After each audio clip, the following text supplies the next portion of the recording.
now it's spring and it's sunny outside. It's about time to go out and enjoy ourselves and be out in the sun.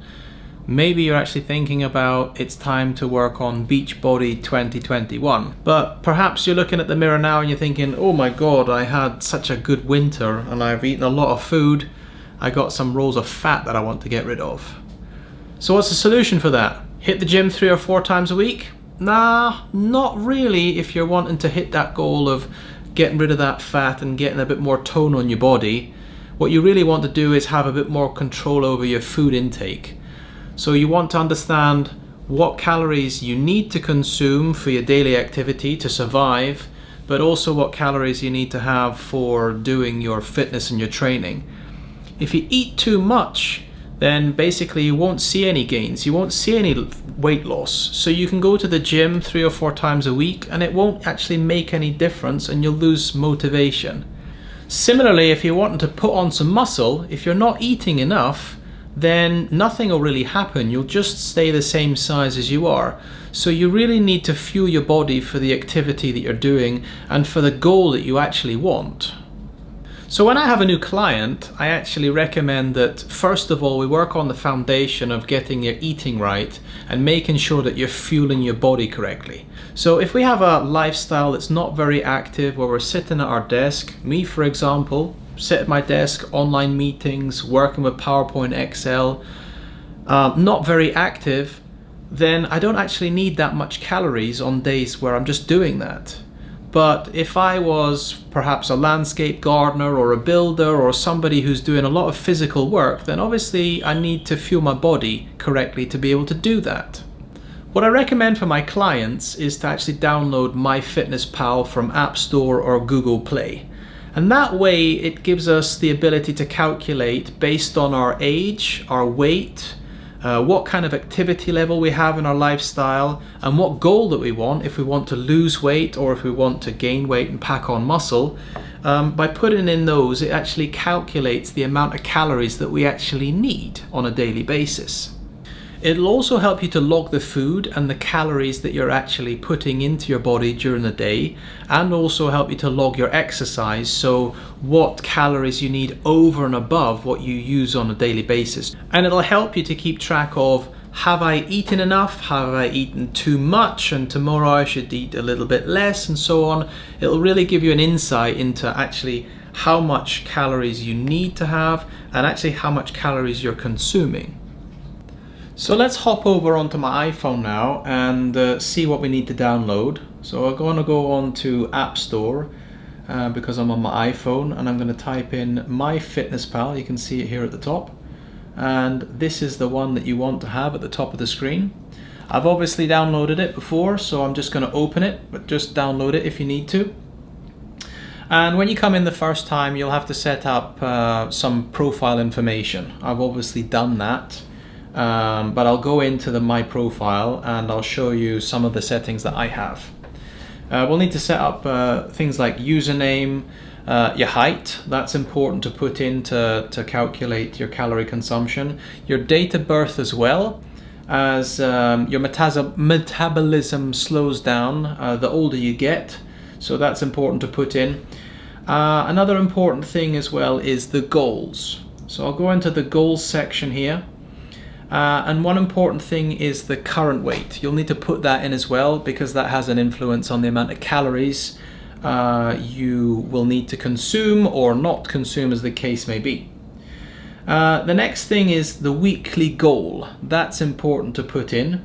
Now I've set mine to maintain weight, but let's just say I was in the position where I would want to lose some fat that I'd gained during the winter time and get myself more in shape, so I feel more confident in my bikini or yeah, that would be a sight, or my swim shorts. I should have said that.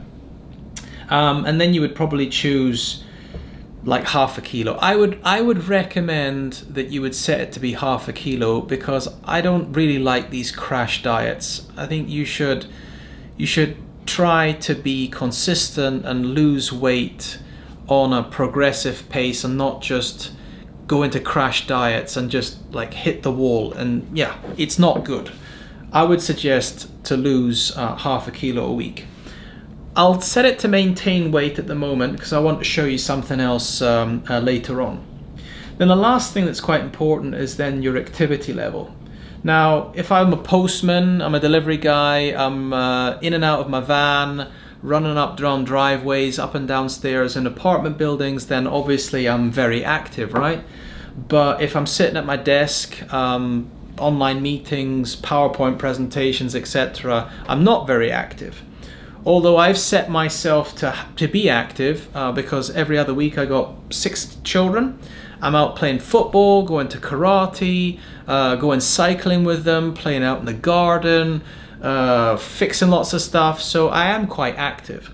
So use your own judgment to specify the level of active lifestyle that you have on a general basis and set that.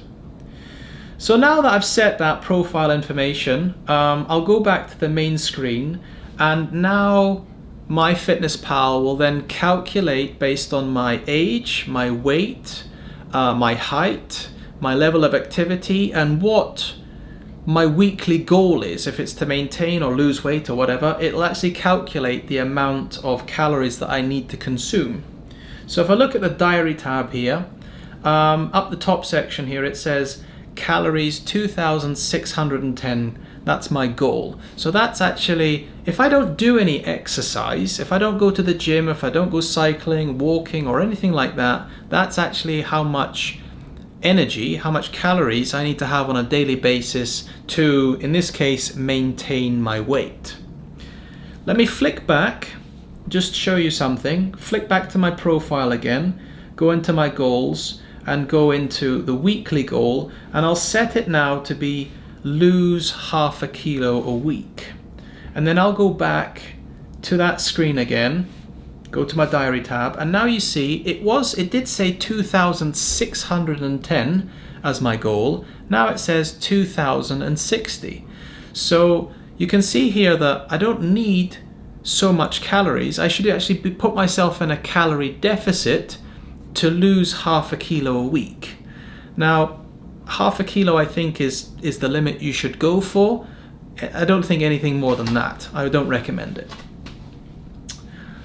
Right, so I'll quickly go back and set my goal to be what it is for me to maintain weight. So back at 2,610. Then if we look at the next one, it says food. So this is where I log the food intake that I have on a daily basis. I add food items, I add the weights of them, and it automatically calculates how much calories, how much protein, fat, carbohydrate, sodium, etc., vitamin C, etc. And then I also input my exercise. And for that, I use my Apple Watch. And then the last number here, the green number, shows how many calories I've got left to consume for this day.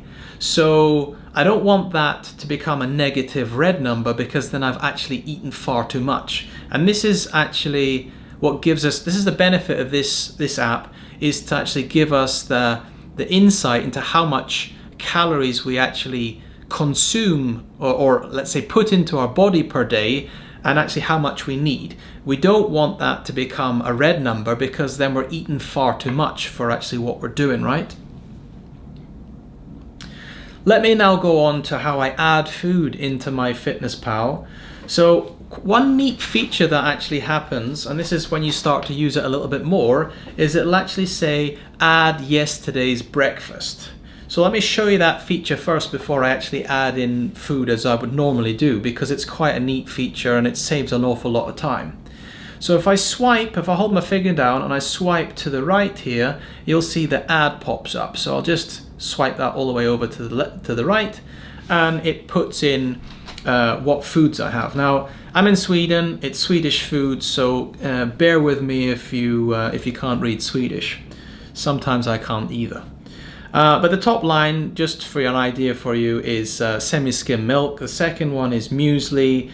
The third one is like these bread that we have. It's like an open sandwich I had with cheese on it, right? That's not actually what I had today, so I'll take away the sandwich part of it, and I had muesli for breakfast. Now, I also had an omelette. So my eating pattern is I have muesli for breakfast, and then I have a snack in the afternoon. Snack later on in the morning, and that's an omelette. So let me just put that in here as breakfast, because that's what I tend to do. Let me add a food. Another smart thing that I'll show you just now is that I can invest a little bit at the start and actually add all the ingredients of typical meals that I create. So I don't want to every single morning, because I eat pretty much the same thing for breakfast, I don't want to be putting in eggs and tomatoes and mushrooms and blah blah blah.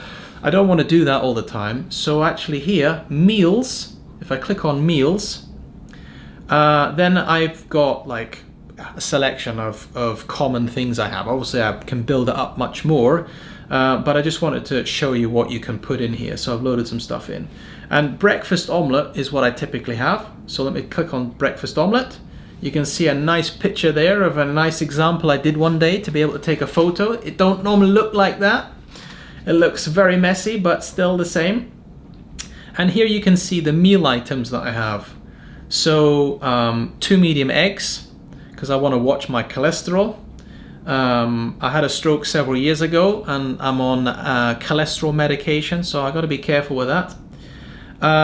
Tomatoes, red onion, and mushrooms. So I've already added those in, and basically when I save it as a meal, I can just click on this tick up in the top right hand corner, and boom, it pops it in as breakfast items that I've eaten. So that was pretty quick, right? It takes a little bit of time in the beginning, but trust me, after a couple of weeks, it goes really fast, because when we go to the supermarket, we tend to buy the same things, right? We tend to go to the same shelves. When we come home, we tend to use those ingredients for the same meals that we have. And so once you've sort of loaded in a couple of weeks of food, then it's pretty fast because it's there for you to select. Right, so let me go into how I generally add in foods. So let me go for, let's add something for lunch. So add food, and this time we'll search for something. So let me search for tomatoes, right? So here's some foods that I've searched for before, or I've input myself, and I can see that plum tomatoes. So I'll select that top one, and then I'm asked for the serving size. So what's serving size? So that's the amount of weight of tomatoes, in this case, that I actually eat at lunchtime. So the serving size says 100 grams, and typically if I put the number of servings, I normally have 200 grams of tomatoes at lunch. So I'll put in 2, click the tick and tick again, and here we see now at lunch I've got baby plum tomatoes, and it says 44 calories. So it's a quick and easy way of me getting the amount of calories that I consume by adding in the food items as well. Now another neat feature, hang on a second.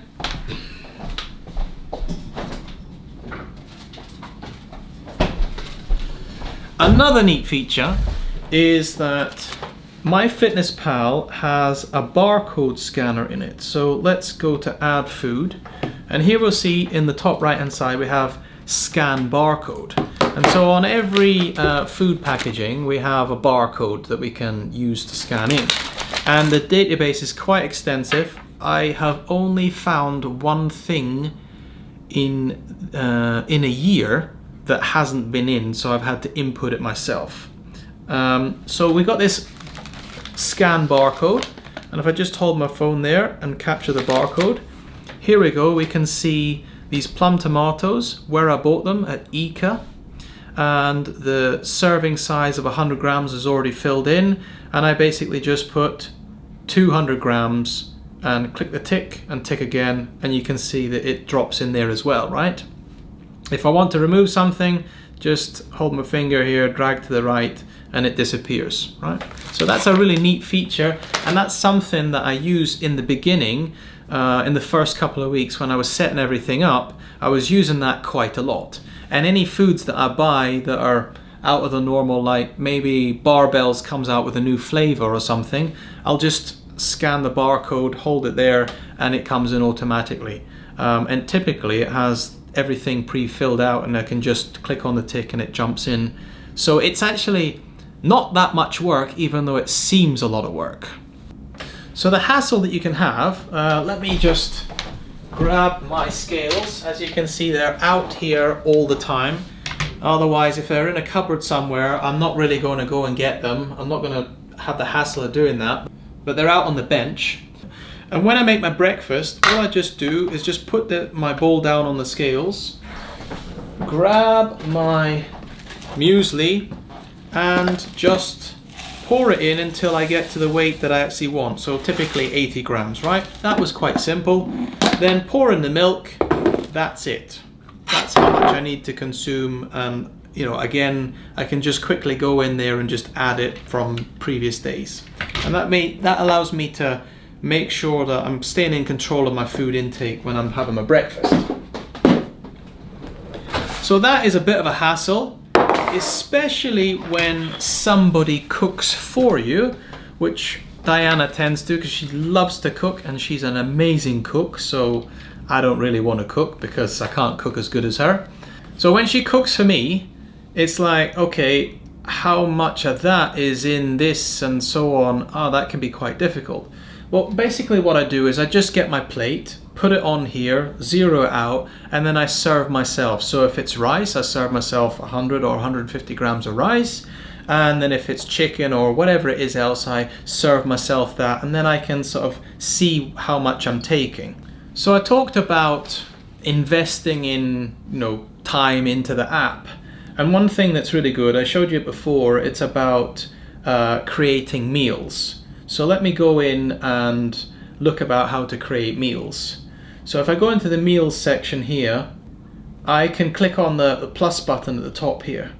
And it says down here, create a meal. So here I create a meal.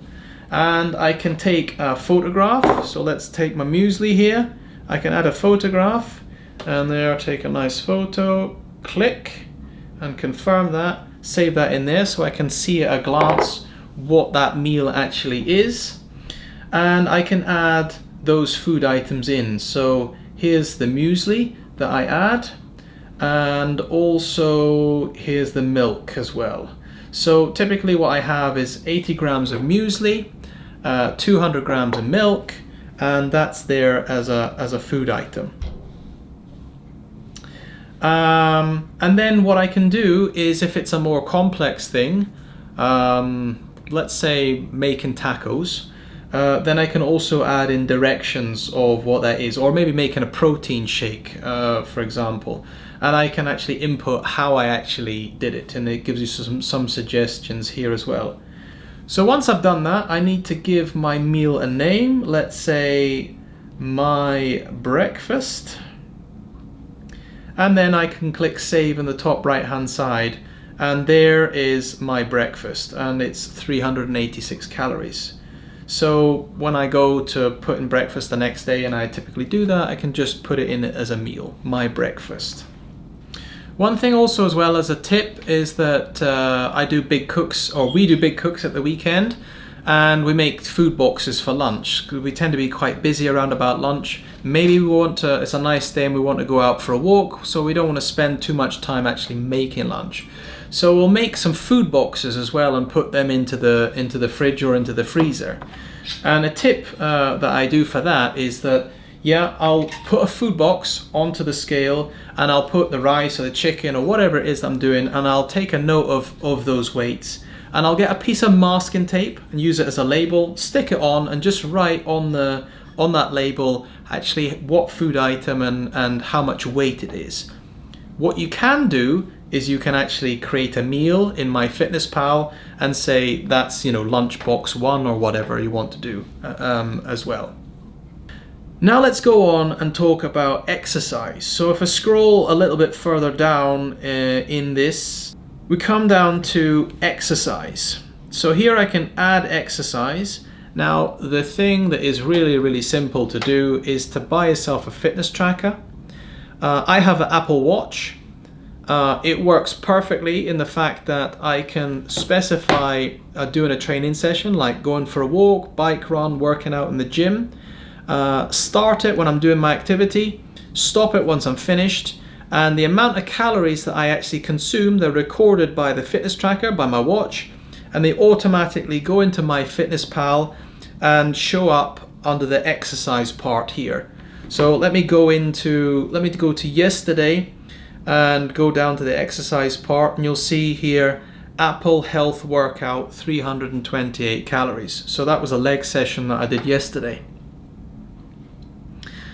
So if you've got somebody at home that's giving you a hard time, lose some weight, get in shape, then here's an opportunity. Show them this video and say, I want a new Apple Watch. I need it to be able to do this. Buy me one. Let me know how you get on with that. Maybe leave a comment. Actually, leave a comment and tell me what fitness tracker you actually use, if you think it's actually good, because that will be useful for other people, maybe browsing through the comments, and they might find a fitness tracker that they already have or what they want to buy, and seeing if it actually works. So let me know in the description what fitness tracker you actually use to keep track of your calories. The overall recommendations then from this video is to have more insight into your calories that you put into your body and actually how much calories you need. To achieve your goal, if it's to lose weight, to lose several kilos, or to maintain weight, or to even gain weight in the gym, you need to fuel yourself correctly. So to have better insight into those things by using MyFitnessPal, for example. The next thing then is that, well, it's coming into summer, so be more active and perhaps go out for more lunch walks or train at home. There'll be more content on this channel about training at home, even just with a dining room chair. I'll put some stuff in there with exercise bands, or even just simple dumbbells at home. So there'll be training sessions that you could use on this channel to help you train more at home if it's such that you don't want to go to the gym. And if you want to go to the gym, there'll be exercises here and programs that are on my website that you can download and use, so that you have a better idea of how to train in the gym and how to record your progress in the gym. There'll be more programs available on my website for that. One of the last recommendations that I want to give is to not do crash diets, as I've said. Try to lose weight progressively and steadily at a nice rate. No more than half a kilo a week is a good amount. It's better to work on doing things consistently at a good rate, because that then becomes more sustainable. If you do a crash diet, yeah, the weight will fall off of you. You'll be quite tired. You'll have a lack of energy. You'll see some results, but then when you realize that that's not maintainable and you go back to your old eating habits, you'll just end up putting the weight on again. So it's better to have an insight and to approach it from a more sustainable way. Feel free to subscribe to my channel. I'm going to put a lot more energy into it over the coming year and load up lots of content about training at home, in the gym, and also nutrition. If there's anything specifically that you want to see or you need help with, let me know in the comments section below, and I'll try to provide that content for you. Until next time, I hope to see you in the next video. Please stay safe and good luck with whatever it is you're doing. Bye for now.